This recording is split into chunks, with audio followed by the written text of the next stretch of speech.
Hello everyone, today we are at Silksworth Parish Church, as it says, the parish of St Matthew and St Wilfrid, Sunderland. It's a church I don't know much about its history, if any. There it is there. Surrounded by estates and houses now, but I'm guessing would have been on the edge of Silksworth at one point. I have a feeling that it probably stems from the second half of the 1800s. This area back then would have been covered probably by Bishop Weymouth Parish Church and possibly Houghton, depending where people's ties were. So if there was a burial for somebody here saying about 1700s, you'd probably have to go all the way down into Bishop Weymouth to have the service done.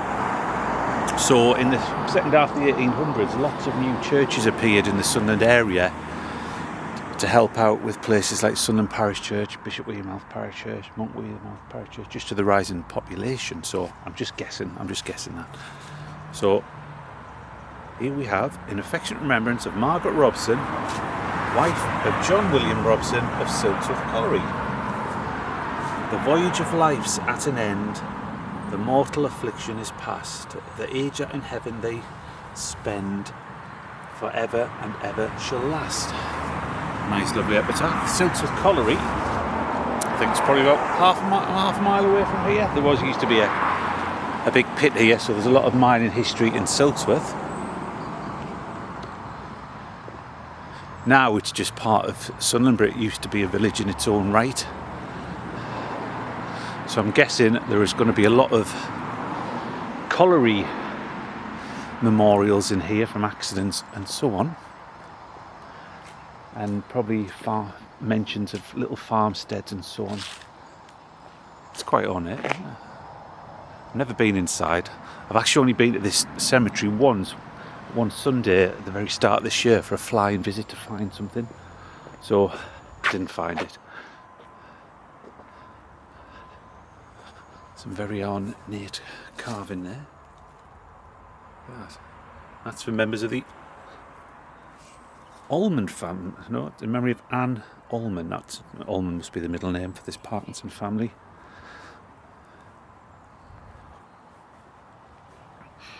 I don't know if people were actually buried in this bit. I've got a feeling these headstones were just put up against there. There's one there. Mark Howard Whiteley, grandson of the above, accidentally killed October the 3rd, 1918, in his 16th year. Thy will be done. Doesn't mention what type of accident it was. Normally, if it was colliery one, they'd mention like a pit disaster. I like that piece of work there.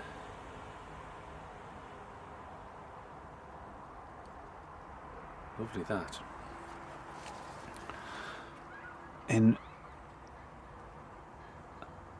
Who was killed at something railway station.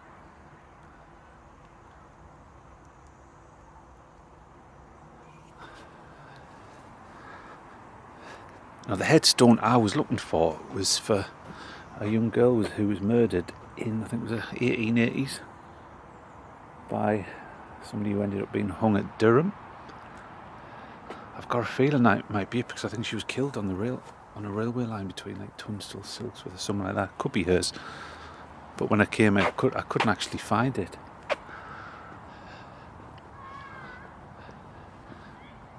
Now we look there.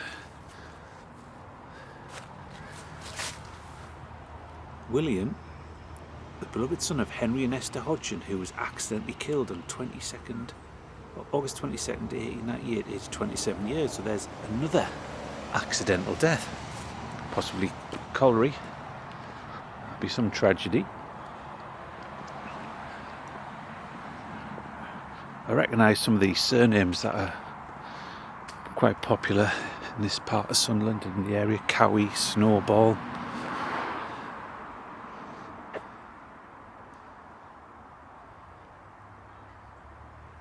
Now what's this? Private Jane Nesbitt, Royal Army Medical Corps, 29th of October 1918, age 31. There he is. There's the symbol for the Royal Army Medical Corps. He's actually got another headstone, which sometimes did happen, where there was a Commonwealth Graves one and then one from the family. But if you look at this, James Nesbitt, priest, 29th of October 1918, in his 32nd year. So possibly. So, hi, you alright? Hi, I'm David, I'm the vicar. Oh, hi David. Hiya. Nice to meet you. Pleased to meet you. I'm just doing a little video, if that's alright. No, it's great. Pleased to meet you. Look, You can probably hear you on the video now. oh, sorry. Hello. You don't know anything about this gentleman, do you? I really don't know. We know very little about him, but To be honest, you'd probably go on Google and find a lot there. No, I just noticed there with the priest. yeah, he's on. He was a priest, so he went into the Royal Army Medical Corps because he didn't want to serve as a soldier. That much I was wondering that because there was a few Quakers did that, didn't there? Yeah, so and he does appear on a warm. If you Google it, you'll find out. He does definitely yeah, appears on a lot of them are. memorial A lot of them are well researched. Yeah. So this video will be on YouTube tonight, so you might hear your voice on it if you don't mind. Is that all right? I haven't got an editing facility yet. I'm going to get a decent laptop so then I can edit things. So what do you publish videos? Just on YouTube, and I do lots of stories on Facebook, Sunderland history, all over the place. I've just diversified into doing a few videos and stuff. I've only ever been here once at the start of this year. I was looking for a grave, but I couldn't find it. I stupidly didn't take a photograph of it, so I'm just going to have a one down. So it'll be on YouTube tonight. So what's your YouTube channel called? It's just called Emerson Explores, which will be temporarily because I couldn't think of anything. You had to choose. You have to choose a name. I couldn't think of anything original. I want something a little bit more historic in terms of it, but it's probably just going to be called A Visit to Silksworth Parish Church or something. Yeah, well, anything we can do in the future. Tonight, yeah. And if you want the church opened up at some point, yeah, do something inside. Oh, yeah, I will do. I'm only actually my lunch break, you see, because obviously with the dark night and so on. Vicarage is just there, so my number's on the board. Brilliant. So get in touch with me. Thank you very much. It'll be on tonight. Once I've got to go back to work, you see. Yeah. Take care. Yeah, that was the local vicar. And as I mentioned before, you can still see the rural nature of the area. East Farm, Tunstall.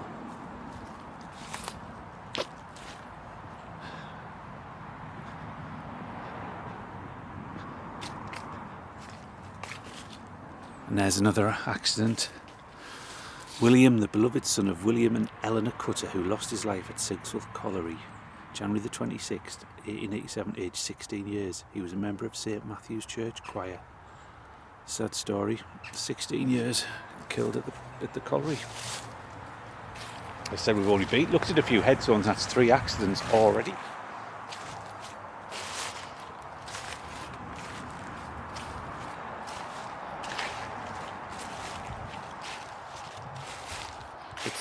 It's still used, this cemetery, for burials today, but down at the far end, it's quite actually a large area. And again, another memory of John George, the beloved son of William and Margaret Ann Carr, who was accidentally injured in Silksworth, July the 24th, at Silksworth Pit, and died July the 27th, 1907, aged 18 years. That's just absolutely loads. You'll probably be able to find loads of information about him. There's a website, I think it's called Durham Mining Museum. I've used it a lot for my own family research, and it has every pit listed from County Durham in the local area. And on that website it goes through the individuals who died at each pit, the disasters, and so on.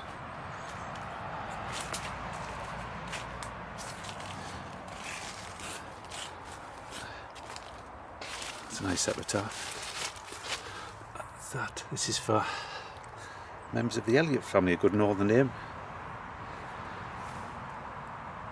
I think, hide me, O my Saviour, hide, till the storm of life is past. Safe into the haven,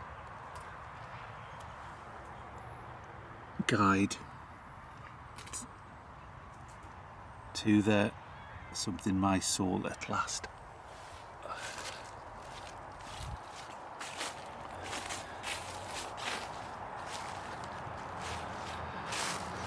There's one for an ex-soldier, didn't die in the Great War.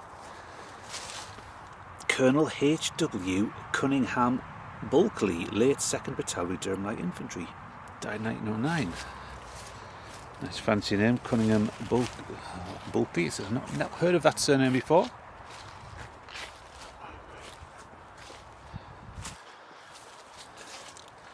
Sure, I've just seen a Great War, another Great War one. I'll just have a look at this one.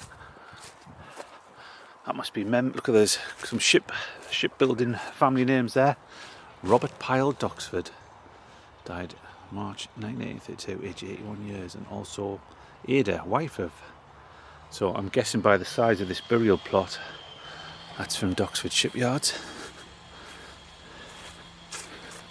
Now, I have somebody just remembered there, I think did he live at Doxford Hall, just about a mile and a half mile away, something like that. That's an interesting memorial. John Craven of Silksworth House, eldest son of the late Hiram Craven, the Briery. Now, for anybody who doesn't know, the Briery it's like this, the sixth form college for St Aidan's, where you go under the tunnel. Craven was Craven and Speedings. I think he was the founder. The family arrived in Sunderland, set up a few bits of industry, helped build the South Docks and so on. Hiram Craven. He actually owned where St Aidan's is today and turned that into like a big garden. It was said it was a miniature railway. Jobs. I'm sure I just saw a Great War memorial.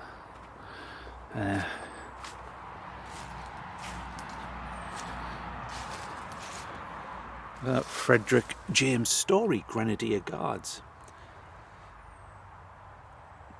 who was killed in action in France, 1917, aged 32 years. I don't often see Grenadier Guards. I don't think I've ever seen one on a war memorial. I don't know if it was an elite regiment. Somebody will know more than me.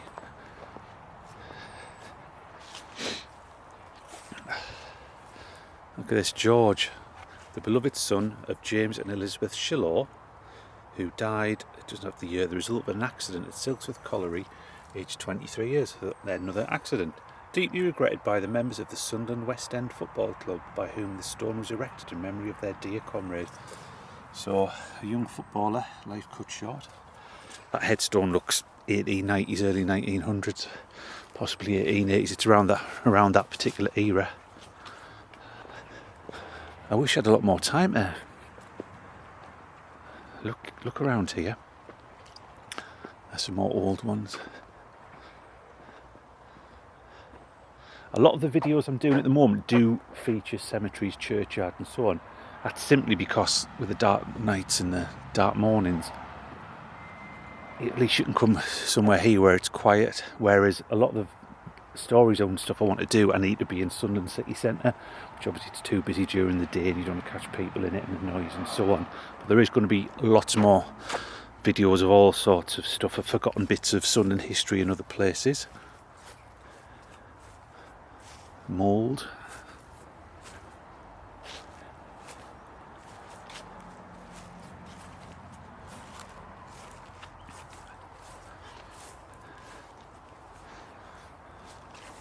New Silksworth.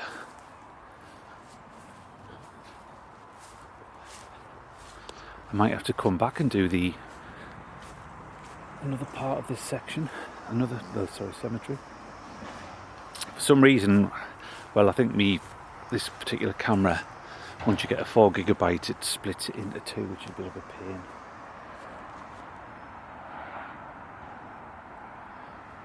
So it ends up doing two parts.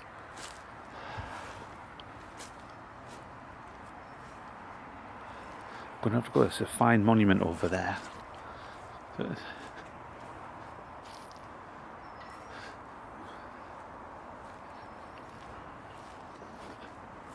As you can see, the cemetery goes all the way down there. It must be about 150 metres there. So there's a few of these cemeteries on the outskirts of Sunderland. There's one at Ryhope, Castletown, there's one at Southwick.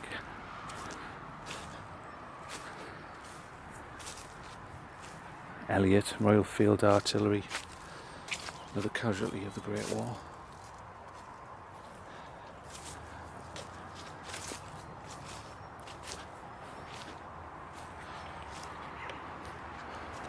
Let's have a look at this.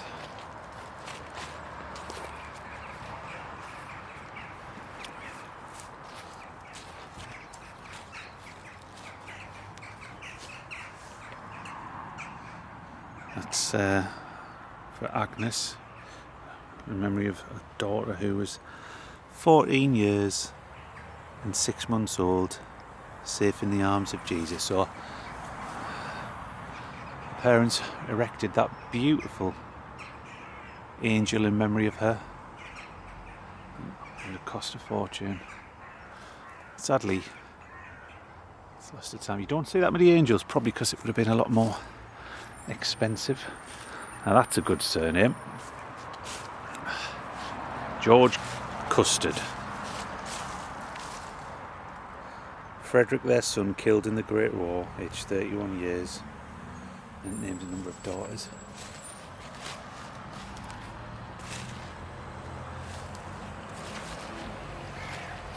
It's actually quite a mild October date today. Ephraim, I love that name.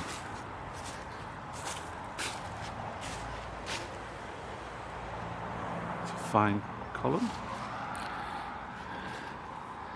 That is, look at the lettering on that. The members of the Forrest family. Got a feeling that might be Edward Smith. From that lettering, it normally has like his name somewhere engraved on it.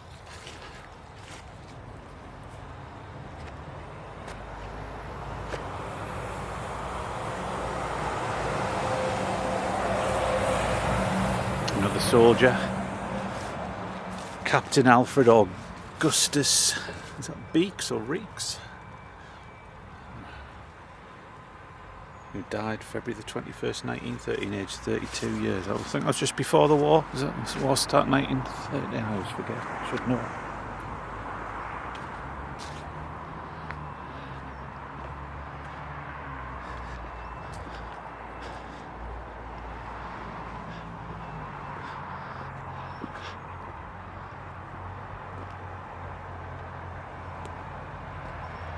So I'll look at one more before I end the video. There's another common name, son named Donkin.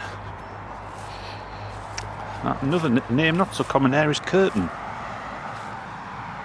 Another Donkin.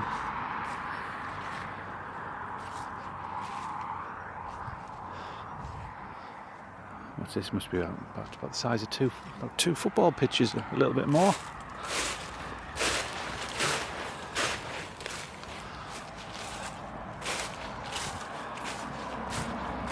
So, one last sight of the church. As I said, we're on the main road through Silksworth. There it is. So, thank you very much for watching. If you did enjoy it, please give the video a like, click on the subscribe, and I'll see you next time. Thank you.